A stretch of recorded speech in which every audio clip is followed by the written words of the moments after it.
बिलासपुर में पुलिस ने sex racket का पर्दाफाश किया।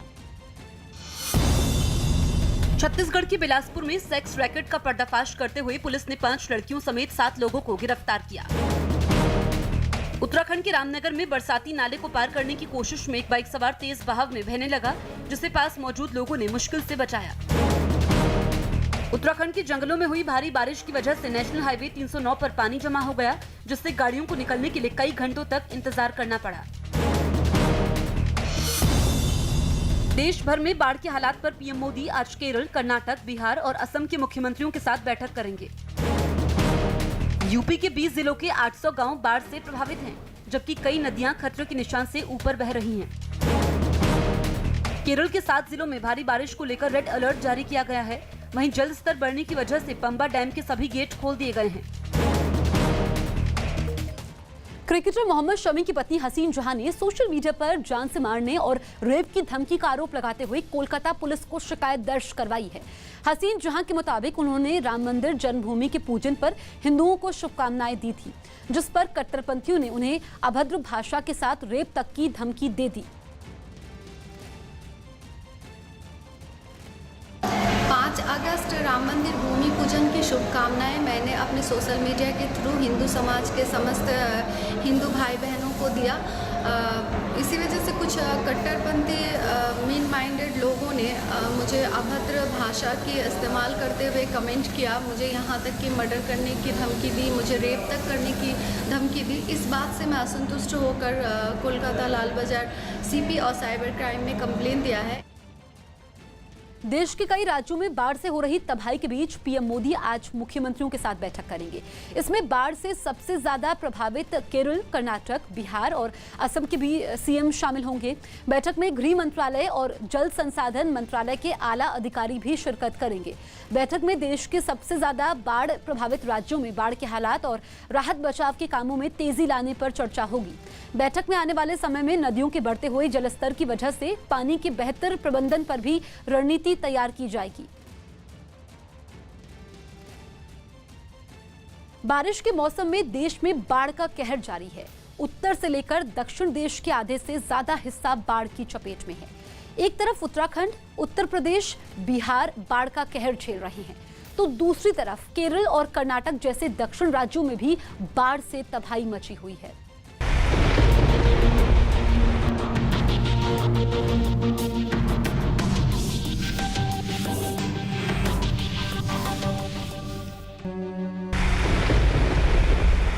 जल प्रहार ने उत्तर से लेकर दक्षिण भारत तक हाहाकार मचा दिया है। उत्तराखंड से लेकर केरल तक बारिश आफत बनकर बरस रही है।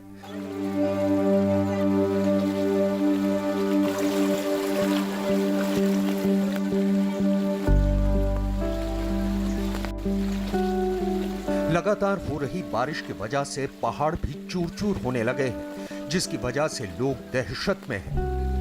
बिहार में तो लाखों की आबादी बाढ़ की मार झेलने को मजबूर है। हजारों गांव बाढ़ की वजह से टापू में तब्दील हो चुके हैं। लगातार हो रही बारिश की वजह से नदियां उफान पर हैं और अपने तटबंध तोड़कर रिहायशी इलाकों में घुसने को आमादा हैं।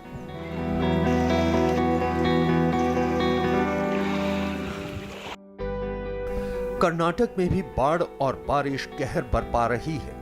बारिश से लबालब हुई कावेरी नदी लोगों को डराने लगी है।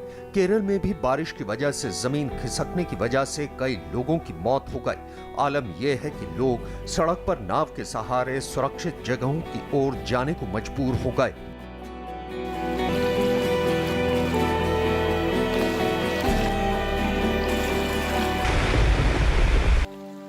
आधा हिंदुस्तान बादलों से बरसती आफत के साए में बेबस बैठा है।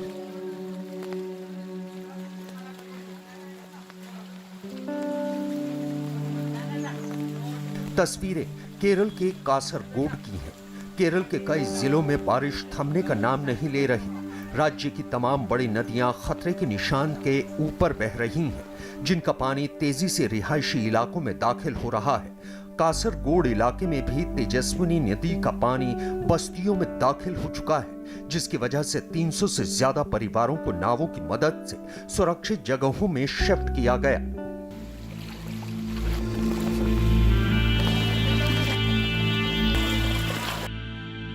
बारिश की वजह से केरल के कोच्चि में भी पेरियार नदी उफान पर है, जिसका पानी घुसने की वजह से नदी किनारे बना शिवजी का मशहूर मंदिर आलुवा महादेव भी पूरी तरह डूब गए, जिसके बाद इलाके के लोग मंदिर के पास भरे पानी को निकालने के लिए बाढ़ के साथ बहकर आए कचरे की सफाई करने में जुट गए। मौसम विभाग ने 2 दिन तक केरल के कई इलाकों में भारी बारिश की चेतावनी जारी की है।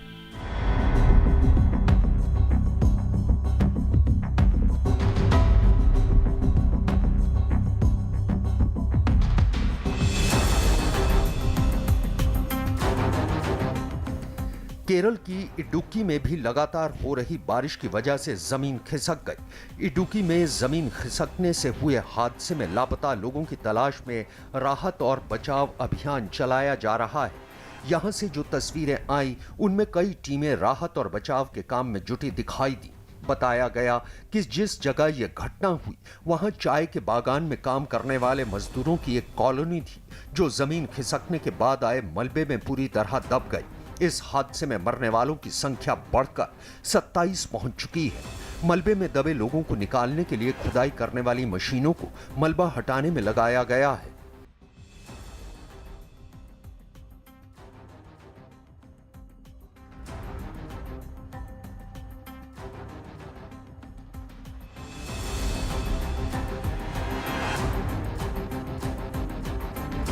केरल के वायनाड में पिछले एक हफ्ते से जारी बारिश अब लोगों के लिए आफत का सबब बनने लगी है।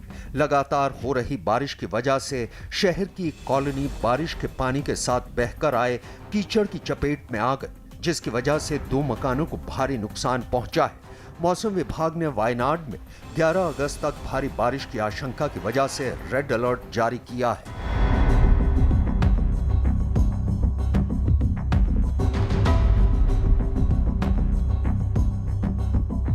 ये तस्वीरें हैं बिहार के दरभंगा की। बाढ़ का पानी घरों में घुस गया है। घर का सामान, राशन सब बर्बाद हो चुका है। खाने पीने का जो सूखा सामान था, आलू प्याज वगैरह, वो भी अब डूब गया। समस्या दिनों दिन बढ़ता जा रहा है। अब तो घर में पानी आ गया, बाल बच्चा को कहाँ ले जाएंगे, ऐसे में कहाँ रखेंगे, कुछ समझ नहीं आता है। क्या करें, दिमाग काम नहीं करता है सर।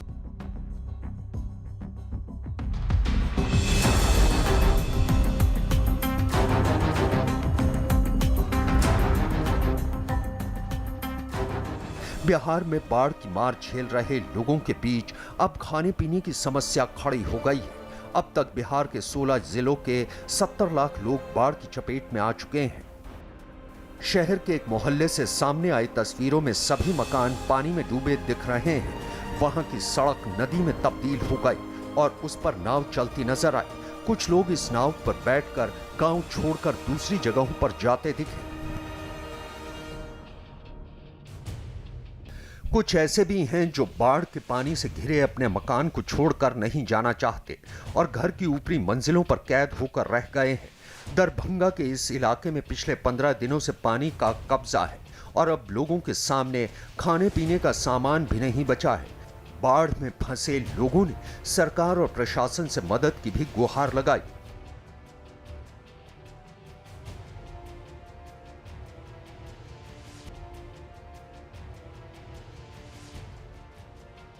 बिहार के मुजफ्फरपुर में बागमती और बूढ़ी गंडक नदी कहर बरपा रही हैं। बाढ़ की वजह से इलाके के 2000 से ज्यादा परिवार बेघर हो चुके हैं। लोग गर्दन तक पानी में डूबकर खाने की तलाश में भटकने को मजबूर हैं। उनका सारा जरूरी सामान बाढ़ में डूब चुका है। सड़कों पर करीब 6 फीट तक पानी भरने की वजह से लोगों की मुसीबत बढ़ गई है।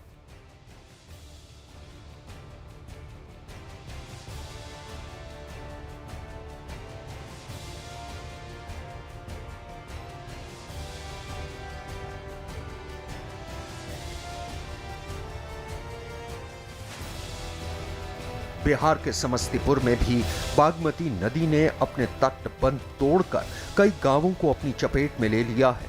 सड़कों पर बह रहे पानी का बहाव इतना तेज है कि नदी और सड़क में अंतर कर पाना मुश्किल हो गया है। बाढ़ की वजह से हजारों एकड़ में लगी फसल बर्बाद हो चुकी है। इलाके के मकान और मंदिर सब बाढ़ के पानी में डूब गए हैं।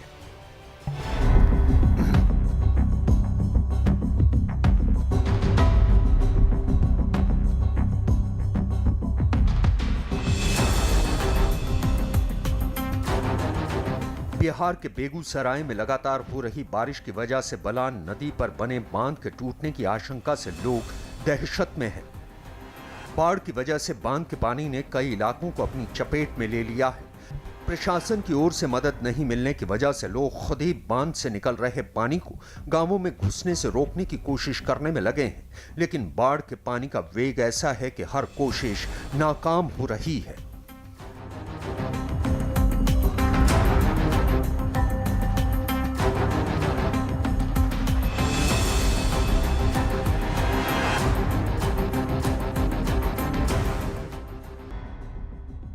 उत्तर प्रदेश के गोंडा में सरयू नदी का तटबंध टूट गया, जिससे कई इलाकों के पानी में डूबने का खतरा बढ़ गया।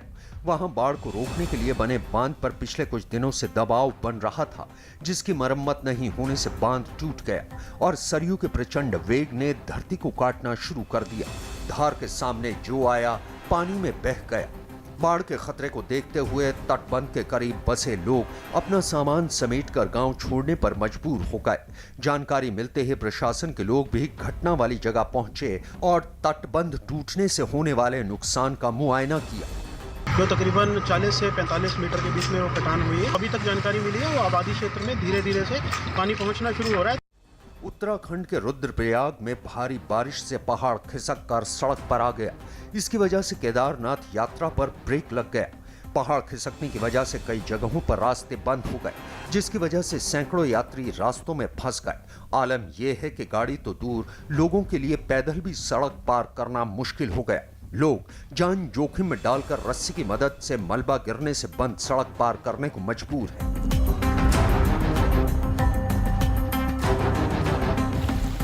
भारी बारिश और बाढ़ से आधा भारत बेहाल है, लेकिन ये परेशानी अभी थमने वाली नहीं है, क्योंकि मॉनसून के बादल अभी और बरसेंगे।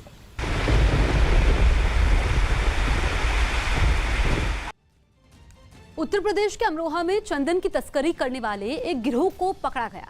बताया गया कि पुलिस वहां किसी दूसरे मामले में आरोपी की तलाश के लिए पहुंची हुई थी,